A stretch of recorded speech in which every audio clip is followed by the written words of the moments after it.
Akhirnya, tensi dari pertarungan di Pulau Egghead sudah mencapai klimaksnya. Closed doors, I'm a fool for your love.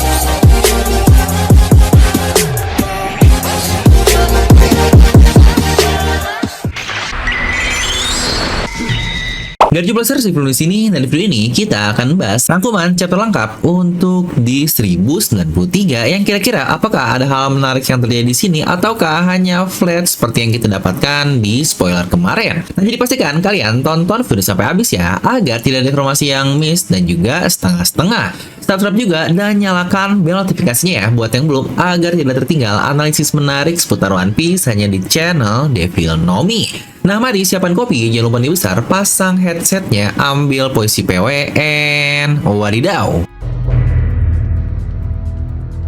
Dimana judul untuk chapter 1093 ini adalah Luffy versus Kizaru. Dan dikatakan juga isi dari chapter ini cukup singkat karena hanya ada 15 halaman saja, yang berarti kita akan mendapatkan banyak double page di chapter 1093 ini. Nah, chapter pun dimulai langsung lanjutan dari chapter lalu, di mana Kizaru yang ditangkap oleh Luffy di mode Gear 5-nya. Di sini Kizaru diputer-puter oleh Luffy, tetapi yang menarik adalah ekspresi Kizaru dikatakan tidak berubah sama sekali. Dia masih tetap santuy dan kalem yang wah gila banget nih. Emang Admiral yang dikatakan memiliki pertahanan terkuat. Dan dari situ tiba-tiba kita dipindah lagi ke area kontrol sebelumnya. Vegapunk memutuskan untuk pergi ke Fabrio Pass bersama dengan Sanji dan Atlas. Ternyata dua alasan utamanya adalah dia ingin menyelamatkan Bonnie dan mengubah perintah pasifista dengan otoritas chip yang mereka miliki. Ya lagi-lagi seperti yang kita tahu lah ya, yang ini pun sudah diulang berkali-kali terkait otoritas chip dan Vegapunk ada di atas semuanya kecuali satu entitas saja, yaitu Gorosei. Jadi perintah terakhir yang dimiliki oleh Sentomaru, dan karena dia yang sudah tidak sadarkan diri, akhirnya Kizaru mengubah perintah untuk pasifista Mark III dan berpihak ke Angkatan Laut lagi. Dan akhirnya Vegapunk yang sadar akan kerugian masif dengan ke-50 Mark III, yang akhirnya dia pun harus turun gunung untuk langsung menimpa perintah tersebut. Di sini Vegapunk menggunakan kendaraannya sendiri yang bernama Vega Tank. Anjay, ini keren banget nih untuk namanya. Dan menariknya di sini Vegapunk dia berkata dan menyebut Bonnie sebagai anak kecil, dan dari cara berbicaranya benar-benar mengindikasikan jika Bonnie adalah seorang bocah yang sepertinya nih usia sebenarnya dari Bonnie ini lebih muda dari apa yang kita pikirkan. Yang kalian sadar juga, Oda memang belum pernah mengungkap sampai sekarang berapa usia dari Bonnie ini, yang sejujurnya sangat masuk akal juga sih. Toh bukankah Bonnie pemakan buah iblis yang dapat memanipulasi usia juga? Dan kalau kalian ingat juga kata-kata Kizaru di chapter lalu 1092, di situ dia berkata, "Oh, anak muda sekarang ternyata tumbuh dengan cepat ya." Entah itu pernyataan langsung atau hanya sarkas saja yang berkata kalau Bonnie dia mengubah dirinya ke wujud yang lebih tua dibandingkan usia aslinya, makanya dia berkata seperti itu. Yang kira-kira apa mungkin ya usia asli dari Bonnie ini adalah ketika dia kabur dari Mary Joyce, yaitu bentukan yang masih bocah ini. Kira-kira menurut kalian seperti apa? Di mana Nami, Usopp, dan Edison tetap tinggal di ruangan kontrol, Jinbei dia membawa semua barang-barang milik Vegapunk ke bagian belakang pulau, dan Lilith menggunakan Franky Shogun untuk membawa Tosan Sandi juga ke lokasi yang sama dengan Jinbei. Yang aduh, ini Jinbei karakter yang sangat kuat tapi kurang ter-highlight di chapter ini. Tapi untuk Lilith dia keren juga ya, bisa langsung ngendaliin Shogun Franky loh, yang bahkan itu dalam waktu yang sangat instan sekali. Ya, definisi seorang jenius itu adalah dapat beradaptasi dalam waktu yang sangat cepat. Dan katanya Franky juga dikatakan dia ikut turun ke Fabrio Pass. Yang kira-kira apa lagi nih plot yang akan ada buat terkait orang-orang yang turun ke bagian bawah tersebut.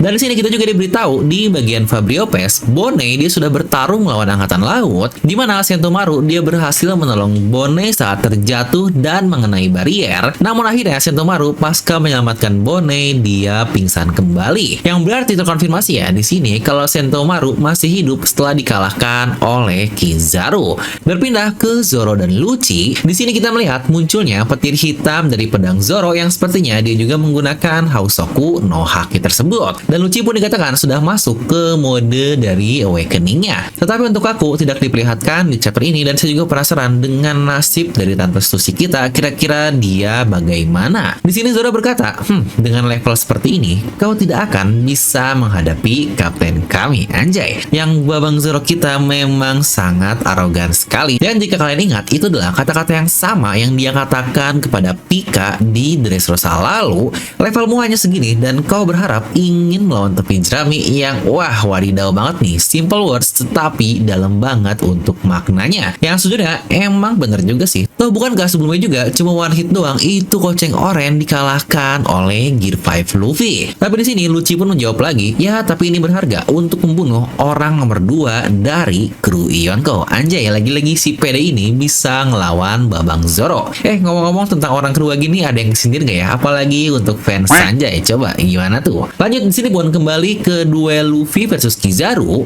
Di situ Luffy melempar Kizaru ke lautan dan Kizaru pun dengan santuy berkata, "Oh, aku terjatuh ke lautan." Tapi di sini Kizaru terbang balik dengan menciptakan cloning dirinya dari cahaya yang sepertinya ini adalah tingkatan lanjut dari serangan Yasakani no Magatama miliknya, dan klon Kizaru pun memberikan Luffy luka minor dengan pedang cahayanya tersebut. Luffy pun menghancurkan semua klon tersebut dengan Gomu Gomu no Dawn Stamp, tetapi ternyata Kizaru yang asli tidak ada di antara para klon, di mana Kizaru yang asli sudah kembali ke ruangan kontrol untuk membunuh Vegapunk, tetapi Vegapunk ternyata sudah tidak ada di ruangan tersebut. Yang sejujurnya ini gila banget sih. Kizaru benar-benar manusia cahaya yang dapat berpindah-pindah yang sangat jauh sekali dalam waktu yang sangat instan sekali. Dan pada saat itu Kizaru pun terbang lagi untuk mengejar Vegatank dan berusaha untuk menyerangnya menggunakan cahayanya. Tetapi untungnya Luffy berhasil mengikutinya dan melindungi Vegapunk tersebut dengan tubuhnya, dan juga di situ Luffy menerima serangan Kizaru dan memecah belah cahaya-cahayanya ke beberapa arah yang sepertinya ini adalah efek untuk mengubah apapun menjadi karet ya, dimana cahaya dari serangan Kizaru tersebut Luffy pegang dan akhirnya berubah menjadi karet, dan situ pun dia pecah belah ke semua lokasi. Yang sejujurnya emang cukup OP sih kemampuan dari Luffy ini, karena ya segala hal dapat menjadi solid ketika diubah menjadi karet, yang bahkan tubuh manusia pun menjadi lebih rentan karena bahkan seorang dengan tubuh kuat seperti Lucci yang bahkan di mode Awakening dari Zoan, dia langsung pingsan dengan satu hit saja. Dan jangan lupa Kaido pun yang memiliki tubuh sekeras itu merasakan kesakitan pasca tonjokan dari Luffy ini kan, yang menurut saya itu adalah salah satu buff yang luar biasa dari Luffy di mode Gear 5-nya, dimana chapter pun ditutup dengan Vegatank yang berhasil sampai ke bagian Fabrio Pass, dan akhirnya Atlas berhasil menimpa perintah Kizaru kepada Pacifista Mark III. Dimana ini adalah hal yang sangat-sangat baik sekali, mengingat kemampuan dari Mark III ini pastinya akan sangat cukup menahan angkatan laut di bagian bawah. Ya nggak akan mudah lah, bahkan bagi seorang Vice Admiral sekalipun, mana totalnya ada 50 Mark III ini. Yang jangan lupa masih ada pasifista lain seperti polisi yang kita lihat di awal arc ini. Lalu juga masih ada Franky dan Sanji yang mereka juga ikut ke bagian bawah. Atlas yang kalian ingat juga, dia adalah penguasa di bagian Fabrio Pass dan Vegapunk yang bahkan dia membawa barangnya sendiri alias Vegatank. Jadi sebenarnya kemampuan dari orang-orang yang hanya sedikit ini akan sangat luar biasa kepada para angkatan laut di bagian bawah, dan chapter pun berakhir dengan Saturn yang terlihat sangat serius sekali, yang kira-kira apakah sesuai foreshadow dan plot yang memang sudah diprediksikan, dimana roller coaster terkait pengontrolan Pacifista dan Seraphim yang diputer-puter dan terkesan sangat dilama-lamain akhirnya akan berpusat ke satu otoritas tertingginya, yaitu Gorosei yang turun tangan dan langsung mengubah semua perintah dan menjadi mutlak. Ya benar, kalau Gorosei udah merintah, nggak mungkin lah ada orang lain yang bisa menimpa perintahnya lagi. Dimana hal itu menurut saya akan menjadi penutup dari arc Egghead ini, yang jangan lupa juga masih banyak sebenarnya plot yang belum kebuka alias masih berlubang atau plot hole yang kita dapatkan, seperti kemarin robot Ancient yang kembali menyala tetapi tidak mendapatkan follow up di chapter ini. Lalu juga kapal bajak laut Kurohige yang sampai di hari kemarin, yang bahkan kita sudah mendapatkan time skip selama 1 hari dan tidak ada tanda apa-apa beberapa dari kapal Kurohige ini. Jangan lupa juga Kuma yang kemarin terbang dan sekarang tidak tahu di mana, yang apakah sudah sampai ke bagian Egghead, di mana banyak sekali sebenarnya hal yang bisa terjadi dalam satu hari time skip ini, yang kalau kira-kira menurut kalian akan jadi seperti apa, coba tuliskan di kolom komentar. Nah, jadi itulah bahasan lengkap untuk chapter 1093 ini. Dan kebetulan karena Vegapunk semakin sini sudah semakin beraksi, dan pas banget nih buat kalian yang cari kaos eksklusif alias limited edition spesial Vegapunk yang hanya diproduksi sebanyak 15 pieces ini saja. Tentu saja limited edition ini biar kalian nggak malu dong dan menjadi eksklusif karena nggak akan samaan dengan orang lain. Yang bahkan sudah ada Vegapunk loh, dia adalah karakter baru di arc ini biar kalian jauh lebih update lah dibandingkan teman-teman kalian di anime, yang bahkan penonton baru dari live actionnya. Jadi buat mereka penikmat One Piece tapi nggak baca manganya bakal bingung, loh itu karakter siapa yang ada di baju. Bilang aja ini adalah Vegapunk, anjay langsung paling update. Yuk langsung dapatkan 7-in-1 Vegapunk and the Six Satellites, dimana satu kaos bisa kalian ubah-ubah untuk patchnya mulai dari Stella sampai York ini, dimana harga spesial dari 275.000 hanya menjadi 200.000 saja, yang hanya berlaku untuk minggu ini alias berakhir di tanggal 24 September nanti. Jadi yuk buruan siapa cepat yang mendapat manusia terpintar Vegapunk. Dan seperti biasa, semoga kalian terhibur dengan video ini. Like aja kalian suka, dislike aja kalau suka, jangan lupa untuk subscribe dan juga share ke teman kalian.